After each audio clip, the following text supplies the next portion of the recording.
Court ఆర్డర్స్ను కూడా లెక్క చేయడం లేదన్నారు అంబటి రాంబాబు. చంద్రబాబు, లోకేష్ ఆదేశాలతోనే నిందితుల విడుదలను ఆలస్యం చేశారని ఆరోపించారు.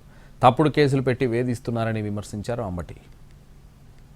ప్రతివాదనలు విన్న తరువాత 90 డేస్ లోపల ముద్దాయిలు అరెస్ట్ అయిన 90 డేస్ లోపల మీరు ఛార్జ్ షీట్ ఫైల్ చేయడంలో విఫలమయ్యారు కాబట్టి ఎక్యూజ్డ్కి రిలీజ్ అయ్యేటటువంటి ఎంటైటిల్ ఉంది, వారికి హక్కు ఉందని రిలీజ్ చేశారు కోర్టు వారు.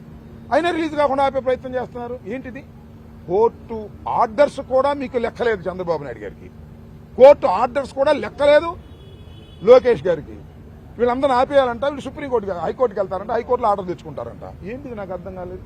ఎలామంది ఇప్పుడు కదన్నాడు.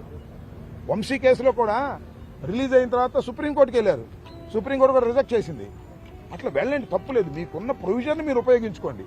మీకున్న ప్రొవిజన్ ని ఉపయోగించడానికి లోయర్ కోర్టు ఇచ్చినటువంటి ఆర్డర్ ని సర్ప్రెస్ చేసి నొక్కేసి కోర్టులను కూడా లెక్క చేయనటువంటి ఒక దుర్మార్గమైన తత్వానికి నారా చంద్రబాబు నాయుడు గారి ప్రభుత్వం, కూటమి ప్రభుత్వం వస్తూ ఉన్నది. దీన్ని ప్రజలు గమనించాలని మనం చేస్తాం. It is a false case.